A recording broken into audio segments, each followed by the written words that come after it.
I started actually, before color was digital, right? So I started in this industry before color grading was a thing.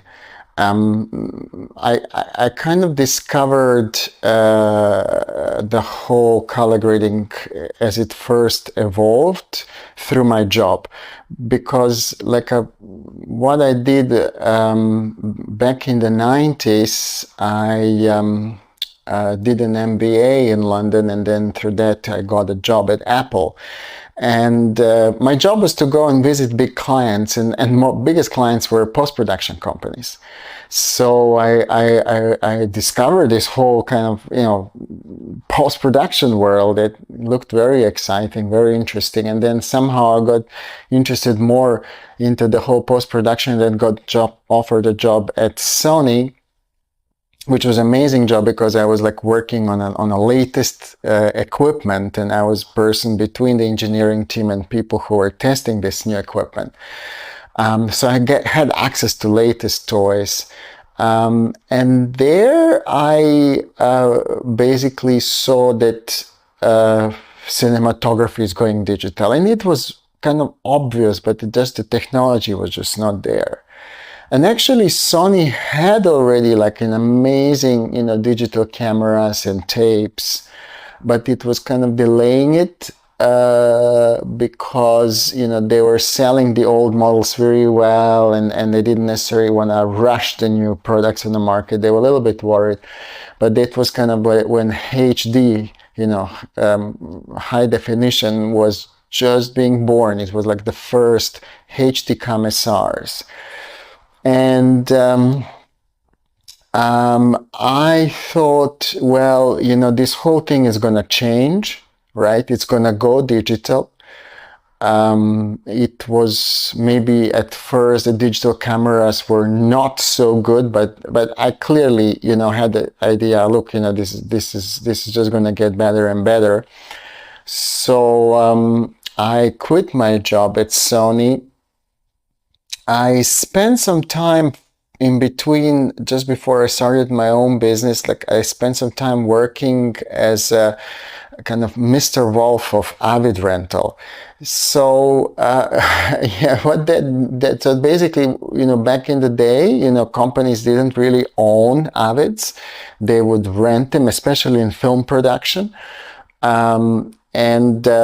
But these Avids would not just work, they would constantly break down, and somebody had to go and fix them and install them and do stuff like this. So, I was pretty good in figuring out why Avids didn't work and how to make them work. And that's when I got in touch with a really interesting film productions. And one of my clients was one of the first Harry Potters already back then. And that's where I started realizing what color grading is and importance of that.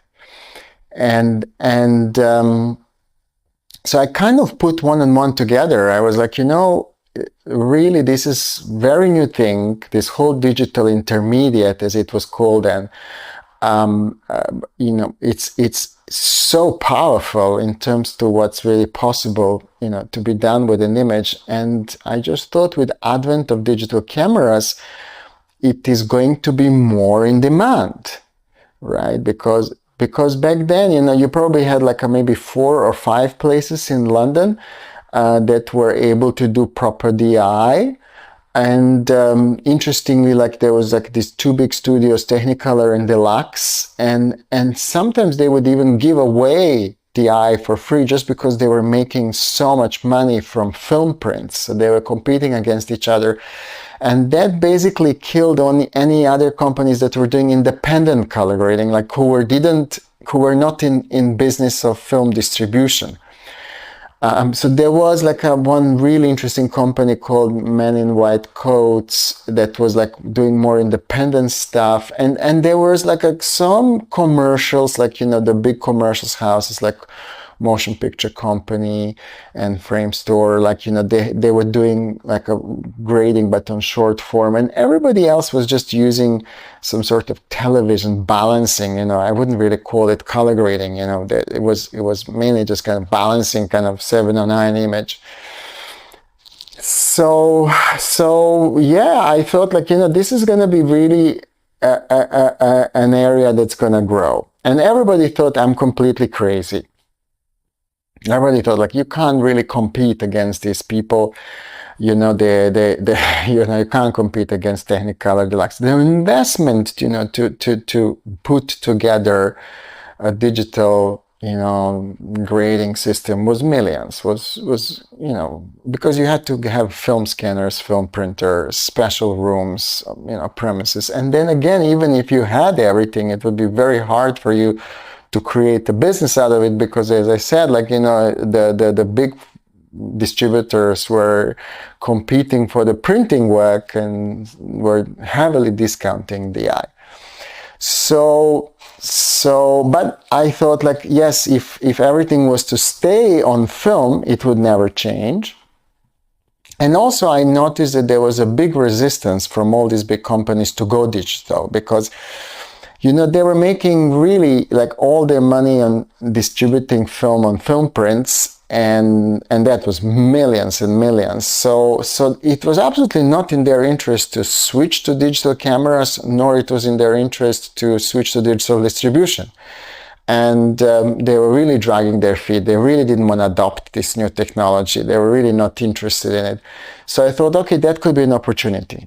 There should be a company that is a laboratory, like we have a film laboratory, but that is a laboratory for digital cameras. And that was my kind of, you know, idea. I'll open a digital film camera laboratory.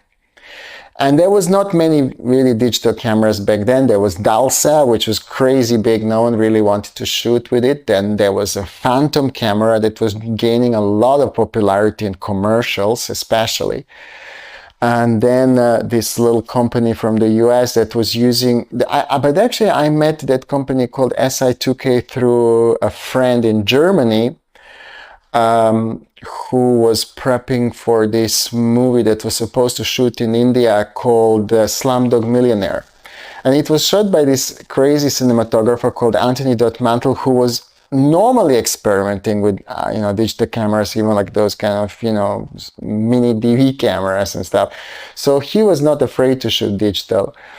And then I got involved with the first SI2Ks. And then basically, you know, somehow I felt like, okay, I think this is gonna happen. You know, Ari had the very first digital camera before Alexa that they were using mainly for experimentation to see how things are gonna work, you know, and so on. And I knew that Sony had a technology that was just a question of time, you know, before this is gonna hit the market.